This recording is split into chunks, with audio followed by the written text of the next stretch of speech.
یہ ہے کہ اگر 4 رکعتوں والی نماز فرض ادا کر رہے ہوں اور اس میں جو پہلا اتحیات ہے تشہد بیٹھنا ہے 2 رکعتوں کے بعد، تو وہ بیٹھتے ہوئے تو جب ہم نے اشہد اللہ الہ الا اللہ و اشہد ان محمدن عبدہ و رسولہ کہہ کے ہم نے جو ہے وہ کھڑے ہو جانا تھا، تو لہٰذا کسی اور خیال کی وجہ سے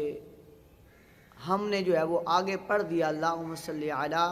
محمد و علی آل محمد، یہاں تک پڑھ لیا یا اس سے زیادہ پڑھ لیا تو کیا سجدہ سہو لازم ہوگا کہ نہیں؟ تو یاد رکھ لیجئے